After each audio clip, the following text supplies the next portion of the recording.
오늘은 사사기 9장의 말씀을 가지고 내 아내 아비멜렉이라고 하는 제목으로 함께 하나님 말씀을 나누도록 하겠습니다. 사사기 6장과 7장 그리고 8장은 사사 기드온에 관련된 이야기입니다. 사사 기드온이 미디안의 폭정 가운데 있던 이스라엘 백성들을 구원하지요. 그러자 이스라엘 백성들이 기드온을 자신들의 왕으로 삼고자 합니다. 이에 대해서 사사 기드온은 8장 23절에 이렇게 대답합니다. 기드온이 그들에게 이르되 내가 너희를 다스리지 아니하겠고 나의 아들도 너희를 다스리지 아니할 것이요 여호와께서 너희를 다스리리라 하시니라. 그러나 기드온은 그의 말과는 달리 금 에봇을 만들어서 자신의 성읍 오브라에 둡니다. 그리고 오늘 본문에서처럼 70여 명의 이들은 아들들을 낳지요. 70여 명의 아들들을 낳았다는 것은 그가 많은 아내를 두었다는 것을 말합니다. 그는 말로는 왕이 되지 않겠다고 했지만 실질적으로는 왕의 행세를 한 것입니다. 그랬던 기드온이 드디어 죽게 됩니다. 그러자 그의 사후 이스라엘이 정치적 공백기에 빠지게 됩니다. 그리고 그 틈을 타서 기드온의 첩의 아들인 세겜에서 태어난 아비멜렉이 세겜에 있는 외가 친척들을 찾아갑니다. 그리고 그들에게 이렇게 말하지요. 기드온의 70명의 아들들의 다스림을 받는 것보다 한 사람의 다스림을 받는 것이 더 좋지 않겠느냐.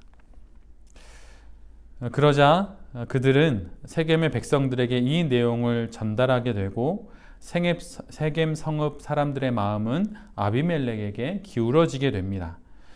이에 바알브리 신전에서 은 70개를 내어 아비멜렉에게 주고 아비멜렉은 그것으로 불량배와 또 건달들을 고용하게 하고 결국 오브라에 있는 그의 아버지 집에 찾아가서 자기 형제들 70여 명을 한 바위 위에서 죽입니다. 그리고 아비멜렉은 왕의 자리에 오르게 되지요. 그런데 바로 그때 유일하게 살아남은 막내 아들 요담이 있었는데 그가 그리심산에 올라 이스라엘 백성들에게 요담 우화라고 불리는 나무들에 관련된 이야기를 전합니다. 이를 통해 이스라엘의 선택이 얼마나 무모하고 얼마나 어리석은지를 드러내는 것이죠. 그 내용은 이와 같습니다. 하루는 나무들이 한 나무를 정하여 그것에 기름을 부어 자기들의 왕으로 세우려고 길을 나섭니다. 그러다 감람나무를 만나지요. 그리고 그에게 제안합니다. 내가 우리를 다스려라. 그러자 감람나무는 이렇게 말합니다. 내가 어찌 신과 사람들을 영화롭게 하는 감람류를 내는 일을 그만두고 가서 다른 나무들 위해서 이래라 저래라 하겠느냐. 그러자 나무들은 다시 무화과 나무에게 말합니다. 내가 와서 우리의 왕이 되어라. 그러자 무화과 나무는 이렇게 답합니다. 내가 어찌 달고 맛있는 과일 맺기를 그만두고 가서 다른 나무들 위해서 날뛰겠느냐. 그러자 나무들은 다시 길을 나섭니다. 그리고 포도나무를 만나죠. 그리고 포도나무에게 자신들의 왕이 되어달라고 말합니다. 그러자 포도나무는 그 나무들에게 이렇게 답을 합니다. 내가 어찌 신과 사람들을 기쁘게 하는 포도주 내는 그 귀한 일을 버리고 나무들 위에 올라 왕이 되겠느냐. 그러자 나무들은 다시 또 길을 나서게 되죠. 그리고 마침내 가시나무를 만나게 됩니다. 그리고 가시나무에게 이렇게 말하죠. 내가 와서 우리의 왕이 되어 주어라. 그러자 가시나무는 나무들을 보며 이렇게 말합니다. 너희가 정말로 나에게 기름을 부어 너희의 왕으로 삼으려느냐? 그렇다면 와서 나의 그늘 아래로 피하여 숨어라. 그렇게 하지 않으면 이 가시덤불에서 불이 뿜어 나와서 레바논의 백향목을 불살라 버릴 것이다. 이 우화를 말한 후 요담은 세겜 사람들이 이 어리석은 나무들과 같이 가시나무인 아비멜렉을 왕으로 세웠음을 기억해야 한다고 말합니다. 그들이 찾은 왕은 줄 것도 없고 잃을 것도 없으며 유익한 것이라고는 하나도 없는 왕, 가시나무와 같은 왕, 그가 바로 아비멜렉이라고 하는 것이죠.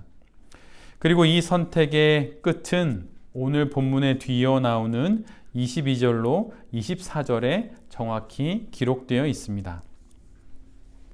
아비멜렉이 이스라엘을 다스린 지 3년에 하나님이 아비멜렉과 세겜 사람들 사이에 악한 영을 보내심에 세겜 사람들이 아비멜렉을 배반하였으니 이는 여룻바알의 아들 70명에게 저지른 포악한 일을 갚되 그들을 죽여 피 흘린 죄를 그들의 형제 아비멜렉과 아비멜렉의 손을 도와 그의 형제들을 죽이게 한 세겜 사람들에게로 돌아가게 하심이라. 결국 요담의 이야기처럼 세겜 사람들은 아비멜렉을, 그리고 아비멜렉은 세겜 사람들을 불살라버리는 가시나무가 되어버리고 맙니다. 우리들은 인생을 살면서 여러 어려움을 겪게 됩니다. 그러면서 평안과 안정을 기대하게 되죠. 그러면서 이 모든 문제를 해결해 줄 영웅을 기다립니다. 마치 사사시대의 이스라엘 백성들처럼 말이죠. 모든 문제를 해결하고 이 시대에 진정한 샬롬을 가져다 줄 그런 인물을 찾습니다. 그러나 이 모든 것들은 결코 이루어지지 않습니다. 왜냐하면 우리보다 앞서서 역사의 길을 걸었던 수많은 이들이 이런 시도들을 했지만 언제나 실패했기 때문입니다. 계몽주의로 대변되는 20세기 초는 1, 2차 세계대전을 통해 더 이상 인간을 이끌 사상이 되지 못함을 인류는 알게 됩니다. 이후에 결국 신이 있다면 결코 일어날 수 없는 일들을 직면하고서 인류는 무신론적 실존주의에 빠지게 됩니다. 즉, 신이 없으니 이제 각자의 소견에 좋은 대로 살면 된다고 하는 것이죠. 지금 우리가 살고 있는 이 땅에서는 그것이 각자 도생이라는 말로 명명되기도 했습니다. 스스로 살 길을 찾아 나서야 한다는 것이죠. 더 이상 샬롬을 가져다 줄 아비멜렉을 찾지 말고 스스로 아비멜렉이 되라고 합니다. 뒤도 옆도 돌아보지 않고 앞으로 내달려 더 안전한 곳, 더 많은 것을 찾아 모두 질주하듯 살아가라고 합니다.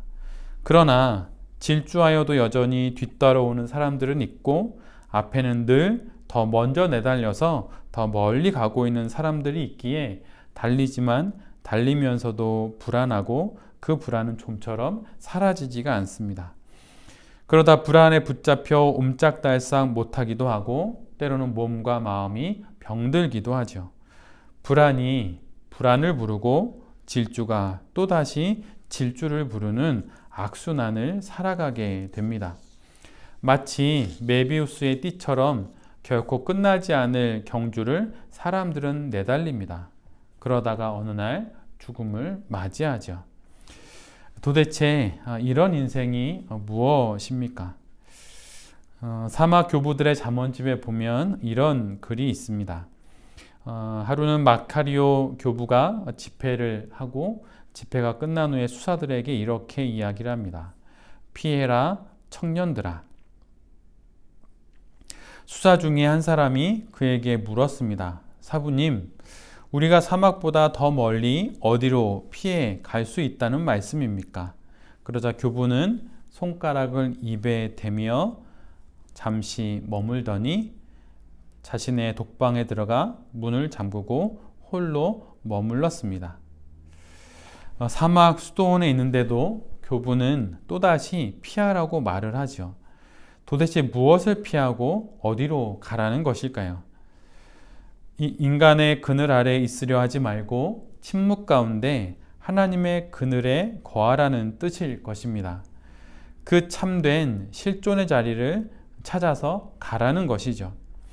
영웅으로 대변되는 땅의 것들의 영향력 아래에서 평안을 누리려는 그 모든 의도와 기대를 버리고 전능자에게로 피하라는 것입니다.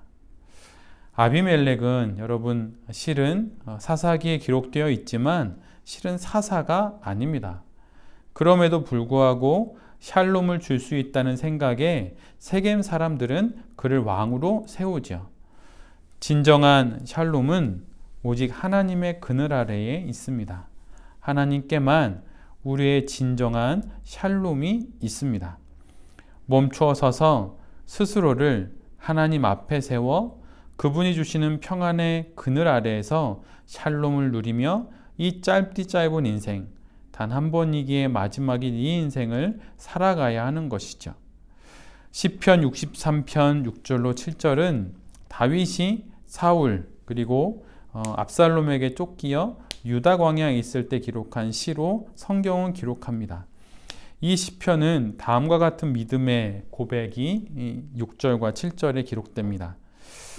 내가 나의 침상에서 주를 기억하며 새벽에 주의 말씀을 작은 입술로 읊조릴 때에 하오리니 주는 나의 도움이 되셨습니다. 내가 주의 날개 그늘에서 즐겁게 부르리이다. 시편 57편 1절은 이렇게 우리에게 도전합니다. 하나님이여 내게 은혜를 베푸소서. 내게 은혜를 베푸소서. 내 영혼이 주께로 피하되 주의 날개 그늘 아래에서 이 재앙들이 지나기까지 피하리이다.